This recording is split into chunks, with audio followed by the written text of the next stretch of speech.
Hi there. I Okay. I am the CRM Ninja, and on today's episode of the Oops Factor, I have Peter Ward. Welcome to the show, Peter. Thank you very much, and thank you for me being your guest on the show. It's a pleasure to have you on there. Now, I wanted to ask you because this is something that you do not find regularly in Mhm. the male-dominated tech community, right? My picture is of people doing yoga. I actually happen to do Yep, yoga for a few years. I understand that you're really into yoga. Can you explain to me how you got into it and what you feel it does for you? I can indeed. So basically, in the late '90s, I moved to New York, and I was working for a Lotus business partner, and we're doing a lot of Lotus notes. Okay, and in my younger 20s, I could work to like 3 or 4 in the morning. Okay, in my late 20s, I couldn't do it. And I felt Okay. like I had this fear I was getting carpal tunnel syndrome. And so across the road, there was a gym. And I went to this gym, and this was in Hoboken, New Jersey. I know Um, the area. oh, yeah, okay. So Yes. Hoboken, New Jersey is renowned for three things. It was the birthplace of baseball.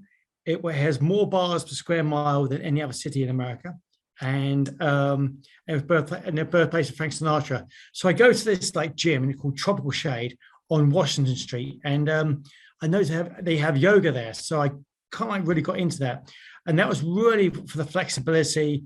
But you know, in terms of my wrists and I wouldn't say meditation or relaxation, but that was really basically what's got me into the yoga path. And from there, I did yoga teacher training at Integral Yoga, Oh, which was in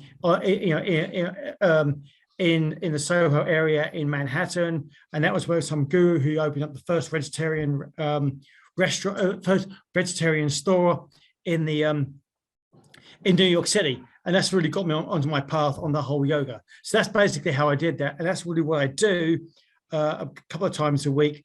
And particularly now I'm a little older in terms of the flexibility. And also, just like when you do these all-nighters or late-nighters, okay, these are serious damage to your wrists and whatever. Okay, and anyone who you speak to who's got carpal tunnel syndrome, okay, you do things. I say to them, do things like gentle yoga, gentle stretching, and that will. I don't want to be a doctor here, but that will that will kind of like make a big difference to you. that's really interesting. I mean, I got into it because the company I was working at the time, I had a colleague who wanted to go try it out, and he went, "EY, I don't want to be the only guy in the class, so can you come along with me?" So I went along with him, and I quite enjoyed it. And then he decided he wasn't going to do it, but I continued. So I was the only guy in the class for a little while. I do have a need to get back into it, but you're right about flexibility. Definitely very important, especially as people who work in IT, we're sitting often in the same sort of position for long periods of time, and it's not necessarily the best position. Now with standing desk around, it can be a bit better, but definitely very important, obviously, to get up and exercise and move around. Yes. So this is a funny story. So this is about 1998. Oh no, 1997. I got into this, and like like aerobics. Yeah, and also I never really joining gyms is a very American thing, and joining sort of like doing. I didn't want to be like the only guy in a yoga class, and so I was a little bit intimidated. So when I actually joined this gym, I was sort of like I would always go in unusual times, so I wouldn't be surrounded by these like meatheads. Okay.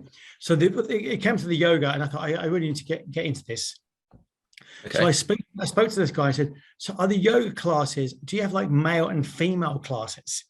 Which is the most bonkers thing you could ask. Okay, but what I did not want to is be the only male in a class. Okay, I'm much more relaxed now, but it's a bit like an aerobics class. Yeah. I don't want to be the only male in a class with 30 people. Okay, and that was the same with the yoga, and also because like gyms were new to me, and on that, so I know exactly where you're going from on this. Definitely. So moving from yoga to the Oops Factor, what do you have to share with us today? Right then, okay. So as you know, I have a book out called "Leadership in the Zoom Economy" with Microsoft Teams. Okay, I don't want to Indeed. promote that too much. Okay, but there's a number of things which I would say is that there's a lot of Teams is all rock and roll with Microsoft right at the moment. Now we've done a number of, so we say, migrations of business processes into Microsoft Teams. Now, it's not just chat, but also you've got phone systems. Yeah. So Microsoft is going full on the phone system, conference rooms, Citrix, Zoom, GoToMeeting. Okay, That's yes. Some of the competitors that are out there come across but that. it's not. Yeah, but it's not. But it's not that simple. Okay, first you got hardware considerations, but also things like security barriers as well, but also the PBX systems as well. So it gets quite complicated because people don't necessarily understand the destination, which is not necessarily unusual with a migration, but they also don't understand the journey to get to their destination, and that's where it gets super complicated. Like on it, you've done SharePoint upgrades? I'm assuming, have you? Back in the day, I have indeed done a couple of MOS upgrades. Yes. Okay, so you MOS, and so basically, you've got your existing processes on 2010. Okay, we're going on to 2013. Okay, you got the endpoint. This is the new functionality, and this is your current functionality. Okay, so therefore, you need to figure out this is the destination, and this is how you're going to work it out. Yeah. If you're moving like a phone system, people are super attached. Okay, so for example, with Zoom, there's a very cool feature called on the spacebar where you can unmute and mute. Okay, on spacebar, people are like, well, wait a minute here. I must need that. They absolutely need this totally. Okay, Teams doesn't have that. They've now got this, but 12 months ago, Teams didn't actually have this as well. But also things like GoToMeeting is that if we're doing a conference call and I join, it can call me on my cell phone. Okay, that's a really nice feature. People don't have that. Teams doesn't have that. So these people are super attached to these little features, which are not necessarily technical, but they're almost like emotional. And that's where it gets very problematic. Okay, and you see this where nobody likes change, and you see this where you see this with a MOS migration, and you might say, okay, it's not too difficult, but with things like conference calls, people are super attached to what they're going for, and like, well, wait a minute here, what's the big deal about the space? What's the big deal about this? No. This is a must do, and also, particularly in the world of IT, when IT is cross-charging its services to the business is the customer. That is true. And they bring in, we've got these guys. Peter Ward is a great guy. Soho Dragon, they're a great company. Okay, and we can't do the magic. We can't do a Harry Potter experience. Okay, on the Microsoft technology, we can do a lot. We can really do. We can only do so much. But basically, no, the technology does not do this, and then it doesn't do that last 5%. So obviously, technology has limitations. I mean, I remember when breakout rooms were introduced in Microsoft Teams because everybody was clamoring them for ages, and then wow, suddenly they were there, and it was amazing. Although, the functionality is still not absolutely the best for its times. I'm assuming you have done some very large migrations over the years to this sort of technology for it. Mm-hmm. And from the sound of it, it's not the actual technology problem. It's about change management and managing people's expectations. So do you have any recent scenarios whereby people were very caught up in sort of the little minutiae whilst ignoring the big functionality, and how you helped overcome that resistance to change and then just wanting to cling on to their very little personal space and the stuff that they liked? Yeah, I've got a number of techniques. Some of it works, some of it doesn't work. People get very attached to things. It's a bit like it's almost like a religion. Okay, if someone's in the Catholic Church and you want to become Protestant, okay, good luck with that. Okay, there are some subtle changes on that. So it's almost like nudge factors, but also the key, I would say, it's not necessarily a technology problem. It's also getting related to the person. So why did we choose this? Why did you choose Slack? Okay, because X, Y, and Z. What are the 3 things you love about Slack? And then dig in a bit deeper. Okay. So you like Slack. Okay. And why is it you like those 3 things? And why are those 3 things really important to you? Okay. And they give you that explanation. And then you try and mirror that into Teams to say, these are the 3 things you love about Slack. Okay, and this is why you love about this. This is what teams can do, and this is why teams can do it as well. So basically, you get them actually on board on that process. So you're trying to get them emotionally invested. Mostly invested, but also you're on your side. But also, okay, look, guys, we're doing this journey together. Okay, yeah, like I want to understand why this is important to you. Okay, what's important and why is it important to you? And they might say because I can basically do the search, I can do X, Y, and Z, and then when you get to the destination, okay, on that you can then start saying to them, by the way, these are the three things you liked. These are the things that you told me why you liked them, and this is how we can this is how we can actually do this in the new world. Okay, got it. So therefore, you could do it. But also, the other thing as well, which we've done when we've done a migration, we will often say, what are the three things that suck about your current platform? totally suck. And those are X, Y, and Z. So if you can say, by the way, you told me the three things that works, but also the three things that don't work. By the way, we can get that working for you.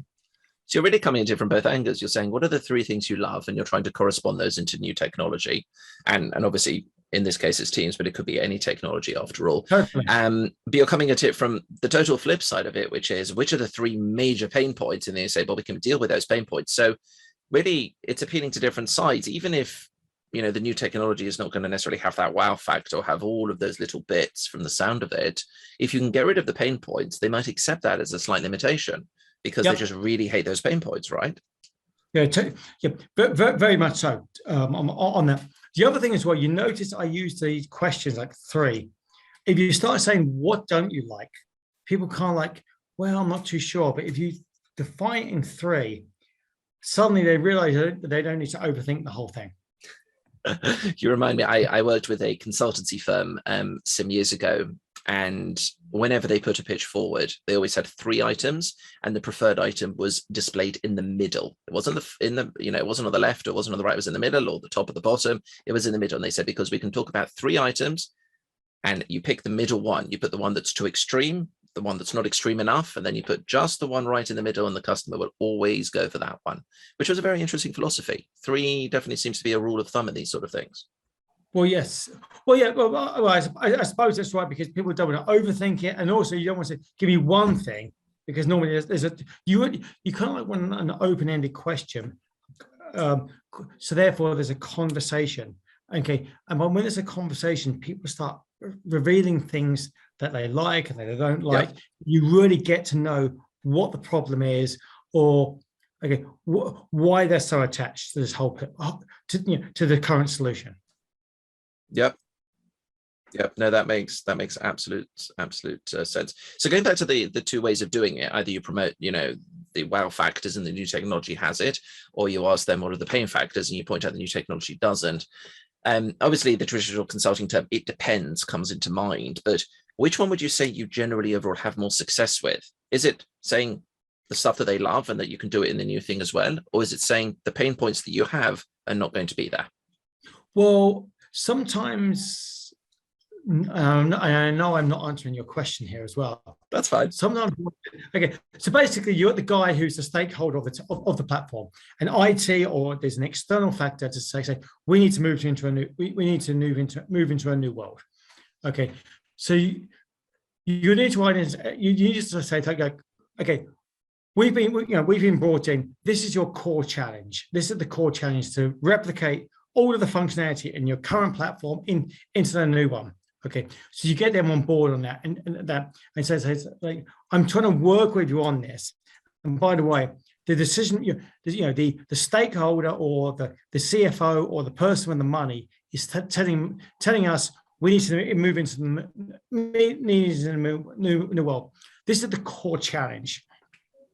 Okay, so they totally get this, and then they're working, and people want to be part of the process. They don't want to be surprised, and so if they can generate relationships with you, but also if you totally screw up, they say, well, hang on a minute. I can say, well, hang on. I've spoken to you at length on a number of issues about what you want, what you don't want, and what doesn't work. Okay. Why, I'm a bit surprised this is actually happening, which doesn't normally happen. But if you can really get on board in understanding that they realize they need to change, Okay. Yeah. Therefore, the other thing is, so they're less attached to the whole, to the destination and to the result. So look, by the way, Teams does this, Slack or Citrix does not do this. Can you work with this? And those words like, does that work for you? Okay, so you're giving them an opportunity. Nobody wants to be told what to do, but you notice my language here. Yeah. Does that work for you? Okay, so I'm saying, look, so therefore, if it doesn't work for them, they can tell me. Okay, if it does work for them, they can tell me. So you notice I'm giving them an opportunity to say it doesn't work for them. So it means which then gives me an opportunity to try and fix it for them. Amazing. Yeah, you're very right. It's not specific about the product, it's how you market it and how you're communicating to be able to show, you're working together towards a common goal. You're not trying to force anything down their throats. Totally. Yes, exactly. Yeah. And nobody likes that. And people will kick back as well, particularly in a CRM system where salespeople are making revenue for the company. If the head of sales is going to the CEO and say that, by the way, I can't hit my quota because of the technology, all hell will break loose. Yeah. Yes. On that, and I've seen that. Yes. I have seen that as well. Brilliant. Well, Peter, thank you so much for coming on the show. It's been really appreciated for you to share your experience and some thoughts. And I do look forward to getting a copy of your book. I'm sure you will tell me offline where I can go and order a copy from so that I can. I will send you a book actually on that. Okay, but I can't charge you for the book. No. I will send you a book on this. You are so sweet. Yeah. You are so sweet. Viewers, we hope that you've enjoyed this episode, learned some valuable lessons about the way that we communicate and the way that we can pitch to people, whether it's in the positive, so accentuating positive, or saying we're going to get rid of the negatives. Feel free to check out the rest of the Oops Factor playlist, subscribe to the channel, take a look at the blog. And if you would like to come on the show, hit the link somewhere in the description below, put in your details, and I'd love to have you on the show. But above all, have an amazing day.